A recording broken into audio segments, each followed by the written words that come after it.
నమస్కారం. మీరు చూస్తున్నారు పూజ టీవీ. నేను లలిత సహస్ర.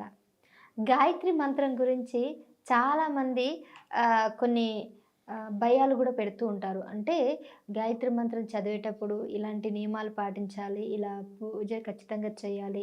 సో, అందరూ గూడా చదవకూడదు. ఇలాంటి అపోహలు చాలా మందిలో ఉన్నాయా? అయితే ఈరోజు గాయత్రి మంత్రం ప్రాముఖ్యత, అసలు ఎవరు గాయత్రి మంత్రం పఠించాలి? గాయత్రి మంత్రాన్ని పఠిస్తే ఏం జరుగుతుంది? అసలు గాయత్రి మంత్రం యొక్క ప్రాముఖ్యత అన్నీ గూడా ఈరోజు మనం తెలుసుకుందాం. ఈ విషయాలు తెలియజేయడానికి ప్రస్తుతం మనతో పాటు ఉన్నారు ప్రముఖ వాస్తు జ్యోతిష్య పండితులు, దైవజ్ఞ బ్రహ్మశ్రీ వీరాపురం సుబ్రహ్మణ్య స్వామి గురువుగారు. నమస్కారం గురుగారు. శుభాశీస్సులండి. గురుగారు, గాయత్రి మంత్రానికి చాలా విశిష్టత, చాలా పవర్ ఉందని అంటూ ఉంటారు. సో, అంత శక్తి కూడిగట్టుకున్నటువంటి గాయత్రి మంత్రం కేవలం పండితులు మాత్రమే, వేద మంత్రోచ్చరణలతో వాళ్ళు మాత్రమే పఠించాలి. సాధారణ వ్యక్తులు పఠించడానికి కుదరదు అన్న కొన్ని అపోహలు, సందేహాలు చాలా మందిలో ఉన్నాయి. మరి ఇంత శక్తివంతమైనటువంటి గాయత్రి మంత్రం ఎవరు పఠించాలి? ఏ సమయంలో పఠించాలి? పఠిస్తే ఎటువంటి ఫలితాలొస్తాయి? అద్భుతమైనటువంటి విషయాన్ని అడిగారు. ఎందుకు మనము ఇది అద్భుతం అన్నామంటే, ప్రపంచంలో సకల జీవరాశులు అంటే ప్రాణం.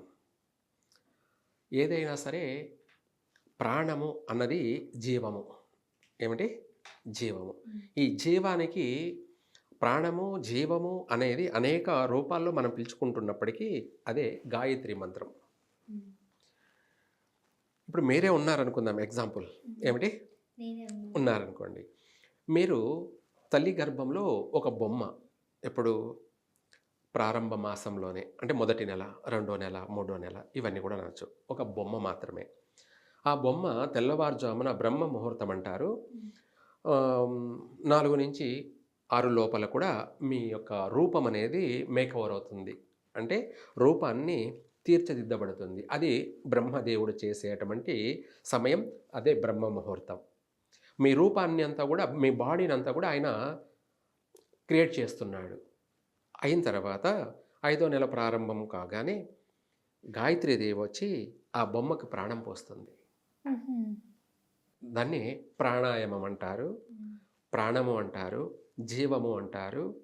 ఆ మంత్రము ఈ ప్రపంచంలో అందరికీ స్వేచ్ఛగా ఉండడానికి, అలాగే సంపూర్ణ ఆయుష్ కలిగి ఉండడానికి, సంపూర్ణ ఆరోగ్యంతో కూడుకొని జీవించడానికి, వాళ్ళకి అందరూ కూడా, అంటే మనుషులే కాకుండా సకల జీవరాశులందు అన్నీ కూడాను సుభిక్షంగా ఉండడానికి ప్రతి దేవాలయంలో ప్రతి పండితుడు, ఏమిటి? పండితుడు. పంతులు అనకూడదు ఎవరైనా కూడా ఇక్కడ. పండితుడు. ఎందుకు అంటే ఆ పంతులు అనేవాళ్ళు కానీ, లేదంటే వాళ్ళ ఇంట్లో కుటుంబ సభ్యులంతా కానీ, లేదా సమాజం అంతా ఉన్నటువంటి సభ్యులందరూ కానీ, వీళ్ళతో పాటు మూగ జీవాలని అని చెప్పుకోవచ్చు. కుక్కలు, పక్షులు, అనేక జంతువులు అన్నీ కూడా జీవించడానికి ఆ పండితుడు, ఆ గ్రామంలో వాళ్ళందరూ బాగుండడానికి తను ప్రతిరోజు ప్రతినిత్యం గాయత్రి మంత్రాన్ని పఠిస్తున్నాడు. దాన్నే ప్రాణాయామం. వాళ్ళందరికీ ప్రాణం పోస్తూ ఉన్నాడు. ఎవరు? పండితుడు. ప్రతి దేవాలయంలో చేస్తున్నటువంటి ఆ యొక్క పండితుడు వాళ్ళందరి పక్షాన, వాళ్ళందరి యొక్క బాగోగులు కోరుకుంటూ సుభిక్షంగా ఉండడానికి, వాళ్ళ ప్రాణం, వాళ్ళ యొక్క జీవం, వాళ్ళ యొక్క రూపం ప్రశాంతంగా ఉండడానికి పఠించే మంత్రమే గాయత్రి మంత్రం. అలాగే మనము ఒక దేవుణ్ణి ప్రతిష్ఠ చేయాలన్నా, అంటే దేవాలయం కడతారు, నిర్మాణం చేస్తారు. ఆ దేవాలయంలో ఉన్నటువంటి గర్భాలయంలో ఒక దేవుణ్ణి, మనం ఒక రూపాన్ని ప్రతిష్ఠ చేయాలి. అది శివలింగం కావచ్చు, లేదంటే మహాగణపతి కావచ్చు, లేదా సుబ్రహ్మణ్య స్వామి కావచ్చు, లేదంటే అమ్మవారు కావచ్చు, లక్ష్మీదేవి, సరస్వతీదేవి, లేదంటే దుర్గాదేవి, ఇలా ఒక్కొక్క దేవతలందరినీ కూడా మనము ప్రతిష్ఠ చేస్తూ ఉన్నాం. ఆ ప్రతిష్ఠ చేసే మంత్రమే గాయత్రి మంత్రం. దాన్ని ప్రాణప్రతిష్ఠ. ప్రాణప్రతిష్ఠ అంటారు. తల్లి గర్భంలో నువ్వు ఉండంగా నువ్వు రూపం దిద్దుకున్నావు. ఆ రూపానికి ప్రాణం పోసిన తల్లి గాయత్రీదేవి. అలాగే నీకు ప్రాణం వచ్చింది, రూపం వచ్చేసింది, డెలివరీ అయిపోయావు. ఇప్పుడు నా ముందు నువ్వు కూర్చొని నాతోనే ఇంటర్వ్యూ చేస్తున్నావు. అదేవిధంగా మనకు ఆ విగ్రహానికి చూసే వాళ్ళందరికీ అది రాతి విగ్రహం అనిపిస్తూ ఉంటుంది. కానీ ఆ రాతి విగ్రహంలో ప్రాణం ఉంది. ఆ ప్రాణమే గాయత్రి యొక్క మంత్రంతో అదే పండితుడు ఆ యొక్క విగ్రహానికి ప్రాణప్రతిష్ఠ చేస్తాడు. ఆ ప్రాణప్రతిష్ఠ కూడా ఒక వస్త్రాన్ని, తెర వస్త్రం, మనం పెళ్లిలో అబ్బాయి అమ్మాయి మధ్యలో తెర వస్త్రం ఎలా పెడతామో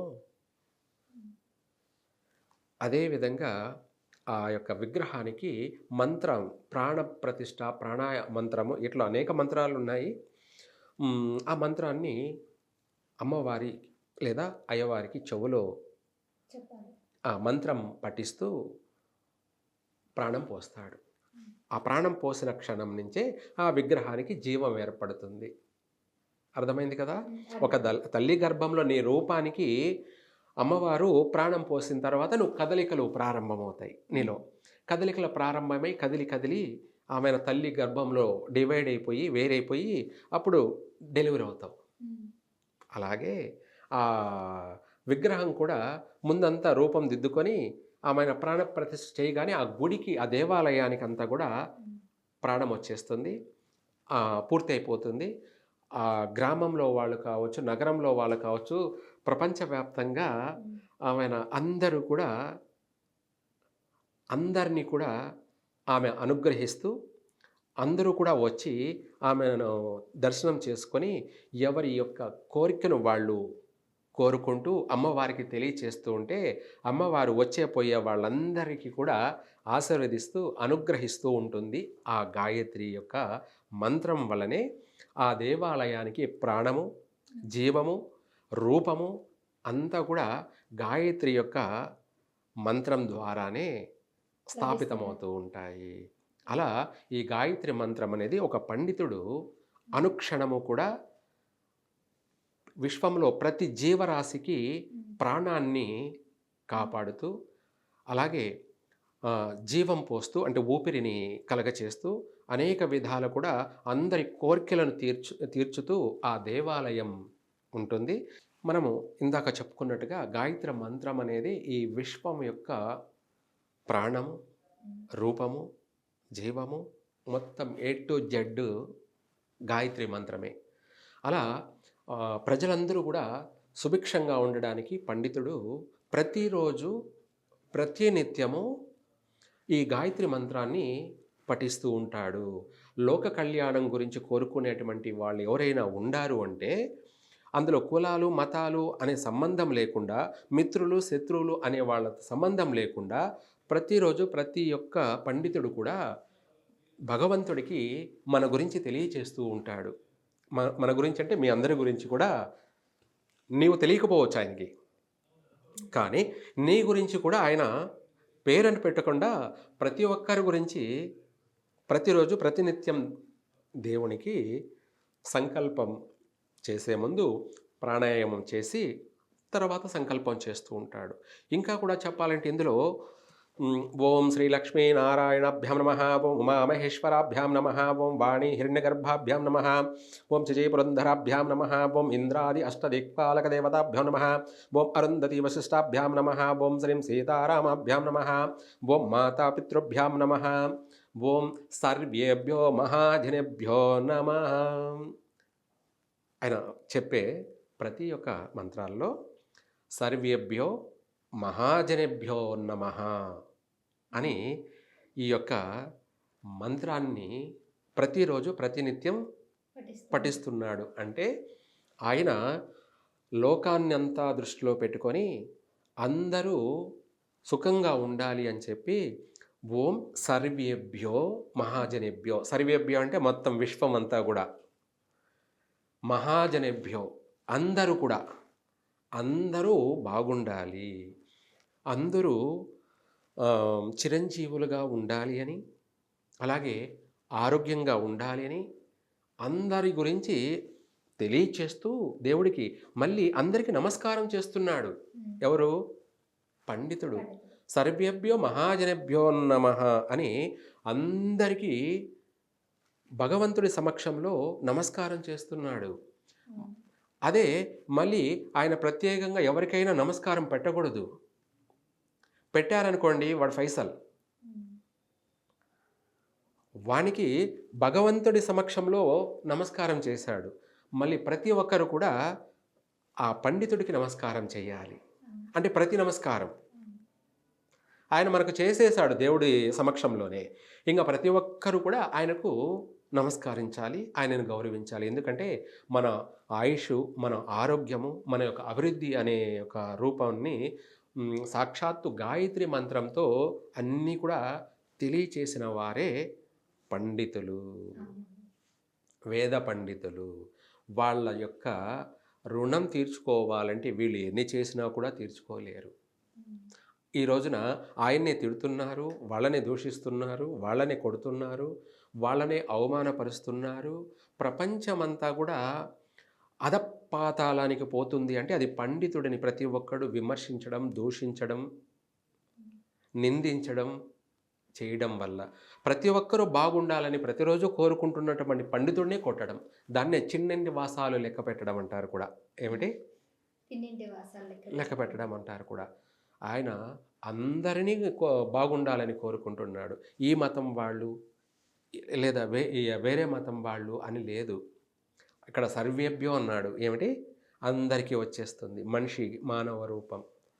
అలాగే మనకు కులము, ఈ కులము ఆ కులము అనే తనకి ఎటువంటి సంబంధమో లేదు. సర్వేభ్యో మహాజనేభ్యో నమః. గాయత్రి మంత్రం అనేది ఒక రూపంలో కాదు, అనేక రూపాలలో మొత్తం విశ్వవ్యాప్తంగా అలా గాలి ఎలా మనకు వెళ్తుందో వీస్తుందో ఆ విధంగా అనుక్షణము అష్టదిగ్బంధన అన్నట్టుగా అనేక రూపాలలో మనల్ని కాపాడుతూ మనల్ని నిత్యం కళావంతులుగా చేస్తూ ఉన్నత అభివృద్ధికి పాటుపడుతూ ఉన్న మంత్రము. అనునిత్యం అనుక్షణం కూడా, రాత్రింబవళ్ళు కూడా అలా ప్రాణం పోస్తూ ఉన్న మంత్రమే గాయత్రి మంత్రం. ఓకే, ధన్యవాదాలు. సర్వే జన సుఖినో భవంతు.